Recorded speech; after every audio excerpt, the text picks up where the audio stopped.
How many people here have played around with Suspense? All right, okay. How many people here know what Suspense is? Okay, so we're gonna get into the details and into the weeds. Before we do that, just let me introduce myself a little bit better. At Jared Palmer on Twitter, I am the lead engineer of the Palmer Group. We are a strategy, design, and engineering firm based in New York. On that team, at my day job at least, I lead a team of, like SWAT team of people, and we usually tend to solve digital transformation problems for very, very large enterprise customers. We fix things, hopefully like this mic, and we get paid to do that. In doing so, we pump out a lot of open source. So the Palmer.net, if you're interested. Pump out a lot of open source. And this is in service to our clients. So open source to us is like a means to ultimately the goal. And so you may have used some of my libraries. Formic is a form library for React. Razzle is a build system. Backpack, also a build system for Lambdas. A new one just that we released last week is called TSDX. It helps you bootstrap and build TypeScript packages really, really easily. It's like create React app, but for TypeScript packages. StartOw is a data layer for Java. ChangeCast is one we're about to release. It's kind of a cool release notes thing. But yeah, so pump a lot of open source. We love React, and React is awesome, and you can see we're pretty fond of it based on our portfolio there. But React is good at a lot of things. It's not great at everything, though. Why are we all here today? This is basically why, right? At the end of the day, I think I write the word is loading, or loading, like, I don't know, 50 times a day, right? Like, I mean, oh my gosh. I keep seeing that printed in my brain. And why? Fundamentally, why do we have to have this loading state? And the answer is it comes down to this conflict that's inherent between making something fast and delivering a good user experience. So if you listen to Sean, who's sitting right here, I'm gonna call him out, Mr. Webpack. Sean's gonna tell you got to code split, you got to compartmentalize or componentize all your data fetching, and make sure that the absolute, that your user experience is optimized for performance in the sense that you're going to delay non-critical resources away from the initial load. So you're going to slice, you're going to split, you're going to do whatever you can. You're going to lazy load pretty much anything, including your data. And with GraphQL, that's possible. And with GraphQL, with Apollo, you can cache it even better. So on subsequent reads from the same exact query, you can get the correctly cached data. Awesome. The problem is that this inherently introduces loading states into your application. And what do we do when we have a loading state? Throw up a spinner. And so you have to make a choice. Either you're going to show a spinner on all of these states, or you're going to ignore them and show null. Right? You're not going to render anything. There are problems with both. And it has to do with, on fast connections, your app is going to be janky. You're going to have these flashes of loading, versus on slow connections, it's going to be very responsive because that's when you actually need that loading indicator, right? So you have this conflict, right? In order to make it fast, I have to deconstruct and delay and lazy load, and that introduces spinners.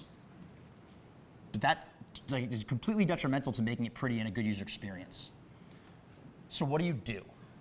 Well, that's where Suspense comes in. And so what I want to show off right now is introduce you to React Suspense and talk about how we're going to remove the entire notion of loading from our applications, optimizing for fast connections and delivering great user experience on fast connections, and also delivering responsiveness on slow connections. And just so the research shows, user experience research shows, it's about like 300 milliseconds, or you have about 400 milliseconds or so, where a user will tolerate a nothingness from happening in the UI. Anything longer than that, the app is either dead. That's when you want to throw the spinner. So just keep that in mind as we go. So demo time. All right. So I made a little app. It's called Suspense Hub.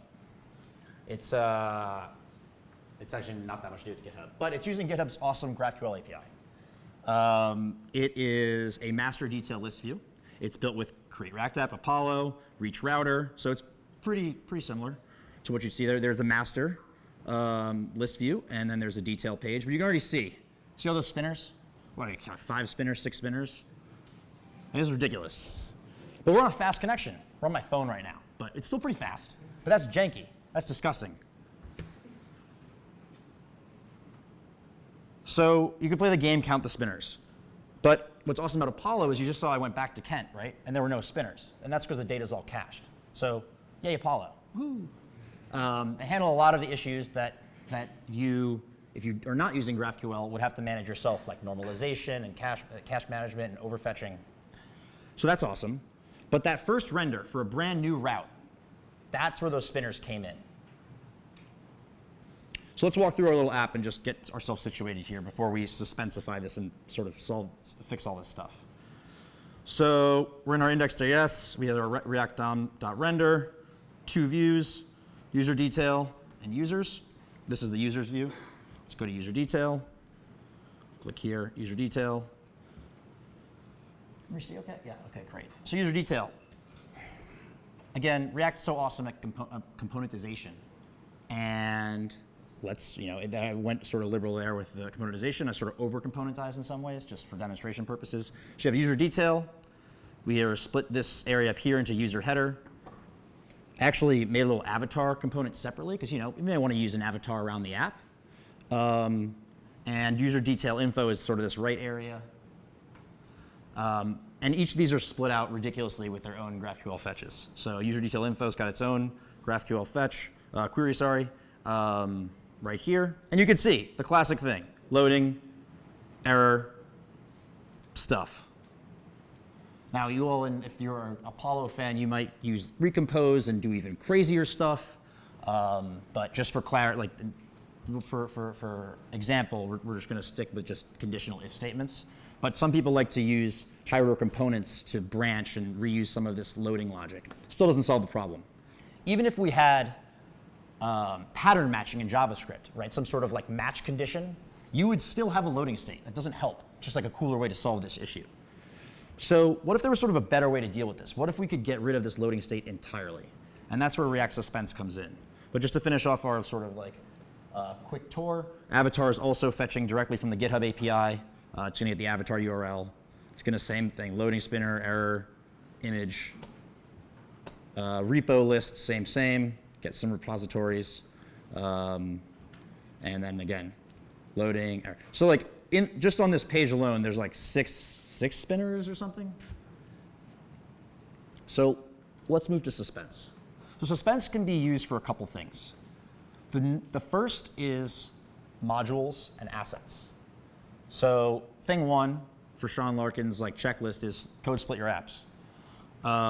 So before we do that, we need to enable Suspense. And there's sort of 2 ways you can go about doing that.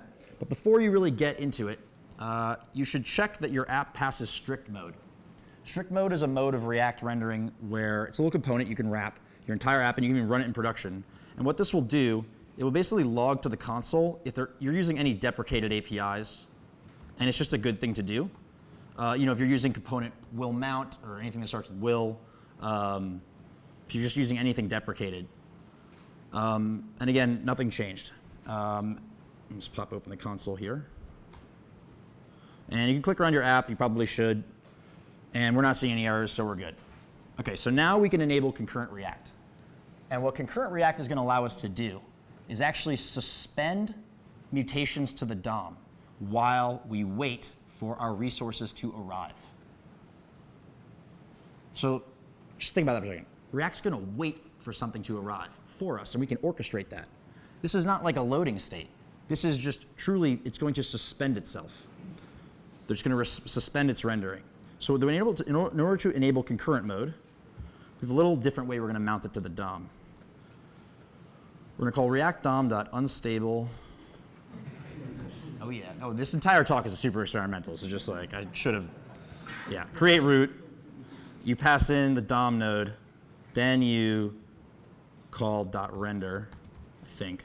Just kidding. .render. Whoop.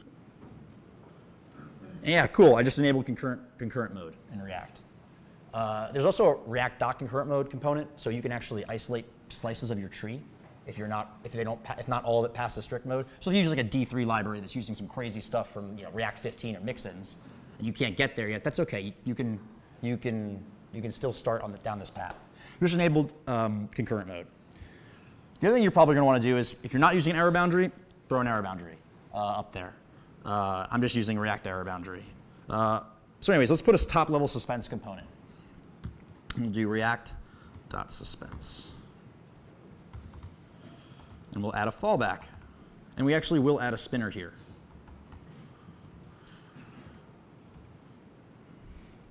And I apologize if I make some typos. I'm usually in TypeScript, so I'm going to call, just like I'm used to auto imports too, so I'm getting soft in my JavaScript.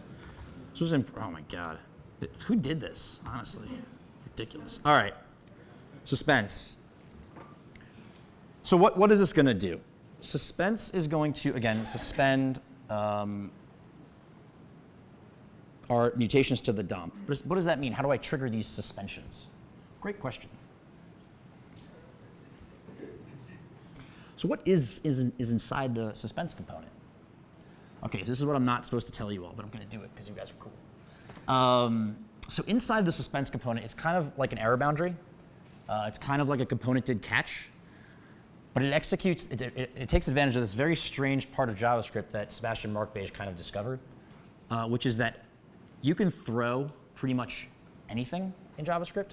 And if you throw a promise, you can actually execute it almost synchronously. Yeah. Yeah, you can throw a promise. And so what you do with suspense is you throw promises. And if you throw the promise in like sort of a try-catch, it will execute it.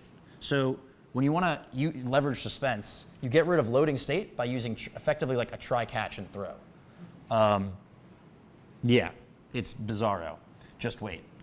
So what's cool about the Apollo API, and getting back to GraphQL here, is you're going to want to cache these responses, because what this allows you to do is basically, if you have a cache, you can say, hey, is something in the cache?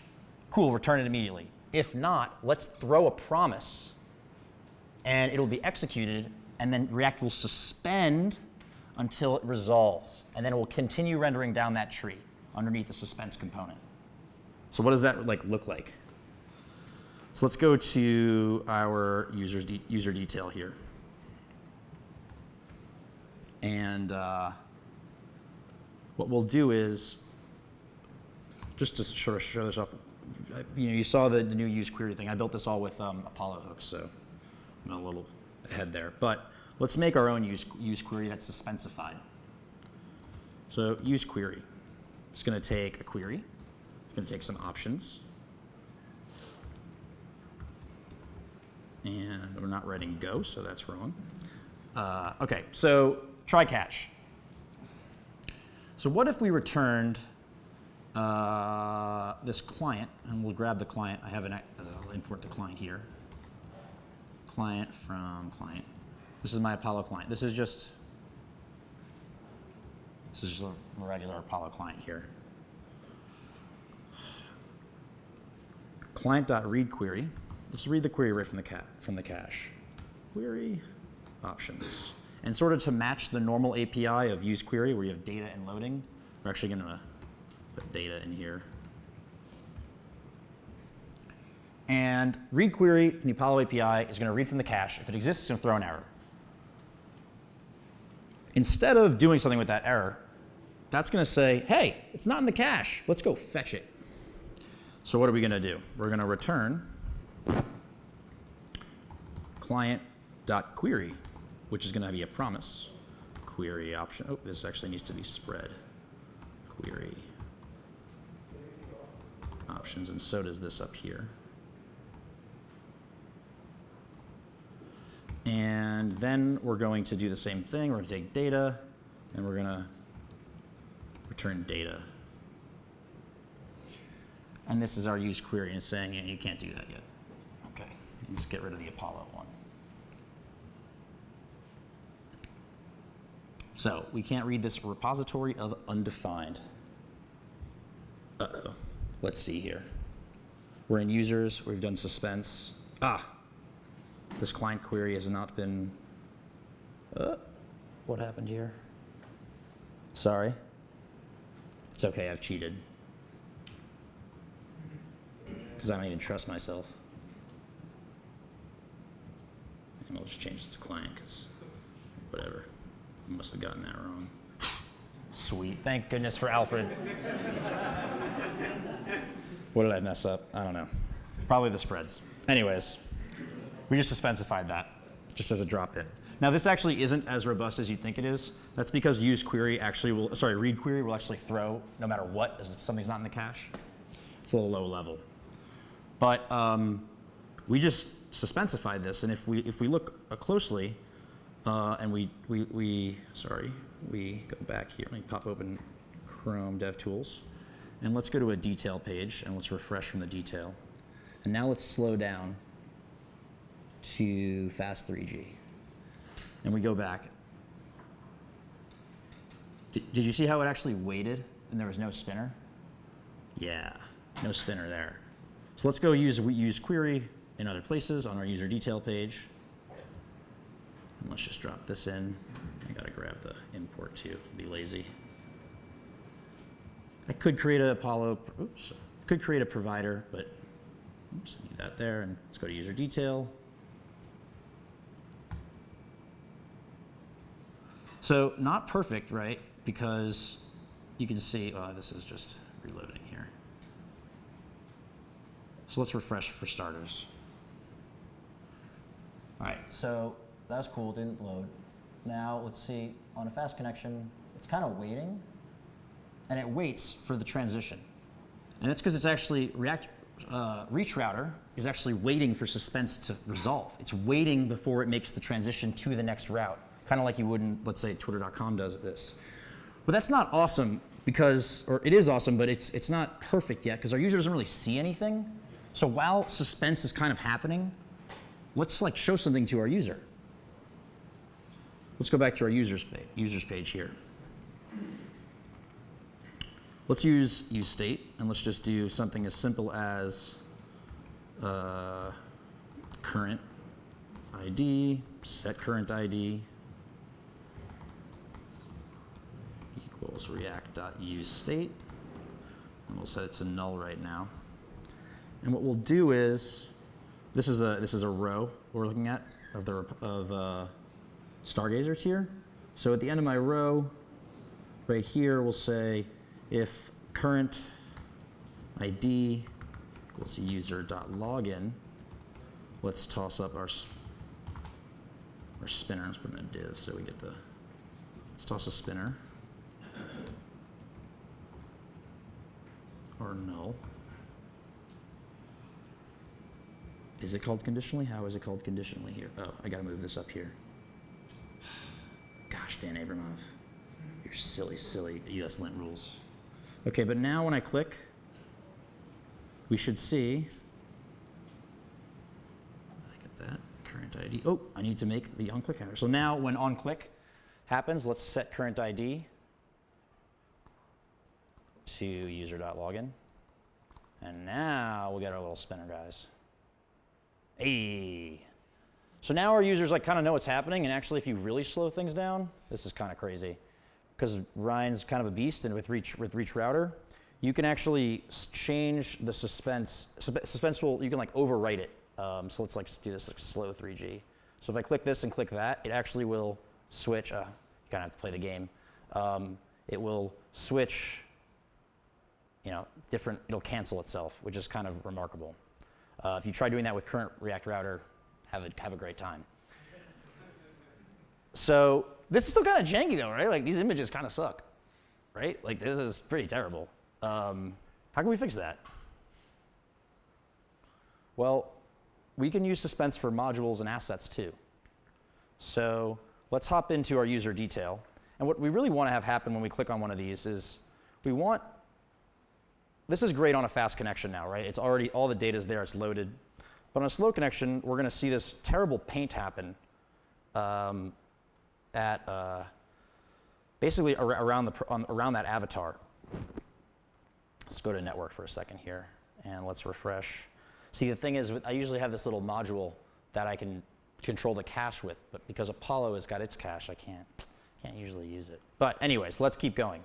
So let's go to Fast3G. I hit this. This is nice because my user's seeing something, but this paint sucks, right? That image is brutal. So let's fix that. So we're on user detail here, and we can import something kind of new from React that's coming out. It's in progress, called React Cache. And React Cache is a basic cache for any kind of promise in this situation. And we'll use that to create an image cache. And we'll use Suspense to lazily create an image and create a low-quality image placeholder. So React Cache is actually in React, is like in the core package, or it's not the core package, in the core repo. So you'll probably start seeing it come up here and there. Another unstable. Unstable, create resource from React Cache. So resources allow you to define asynchronous processes synchronously. So we'll do something like image resource equals create unstable, what? Unstable create resource. And we'll create a new promise here. Let's do this. This guys will take a source. And we'll do return a new promise. Promise, can't spell today. Resolve. And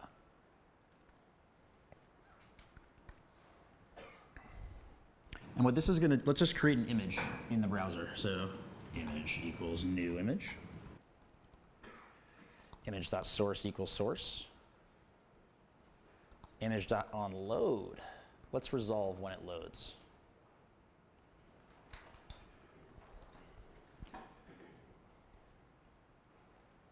We're in Fast3G land, but that's okay. So now down in our avatar here, we're going to take this image object and we're going to make sure that it actually throws and suspends this entire part of the tree until the image, the big image, has loaded. So we actually don't need any of this, by the way. We can delete all these loading states now that we're using Suspense. Let's just go ahead and do that, clean up after ourselves here, because we're suspending on all of these. All right, there we go. All right, so this image. So let's just call image resource.read, and we'll pass it in data.user.avatar URL. That's the URL of the person. And what this is going to do is very similar to our suspensified try catch. It's going to immediately try and download this image as fast as possible. But if it's not there, React's going to suspend until it is, and then continue down the tree, which is kind of cool. You can also wrap this up into a component, so you can make like a capital I image and call this image resource.read right there. So sweet. So let's prove that. Let's go back here. And now let's see. We're waiting, and it's suspending there. And then what the annoying thing about Chrome is, it's faking this, and it's hard to show this effect. But if you just turn back on the fast connection here, you'll see that everything's going to come in at once. Oops. The image is going to come in and not paint directly. I'm scrolling issues here. Whoops, let's refresh. Ah, it shouldn't have done that.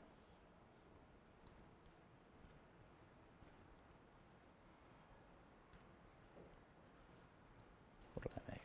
Unload resolve. Let's see here. Sorry about that. It shouldn't have done that. We can fix it later, though. Okay, not working. The way it should work is the image should basically come in at the same exact time. So your entire view is coming in at once instead of it being this like partial thing, which is great user experience. So we showed how Suspense can help alleviate some of the problems of, let's go back to our slides here, some of the problems of coordinating loading states. And you can use it with GraphQL. It's kind of in progress, and we'll get to that in a second. But why is it good? It's a good DX, right? It feels synchronous. It reads top to bottom. You just call this UseQuery thing. It almost drops into the Apollo API perfectly. It's easy to coordinate. You get to this fast and pretty state. Let's talk about what's coming. So you have React Cache, which I kind of showed you. You can cache basically any promise. That's both good and bad. If you try to put regular REST inside of this cache, you will immediately run into problems with normalization and invalidation. The other issue right now is something they're calling soft expiration. And what this is kind of the ability to track what's in Suspense, what's loading from outside of the children of the tree. So I want to track what's suspending from maybe a sibling instead of a descendant. And this has big implications for how you're going to do certain kinds of infinite loading and pagination.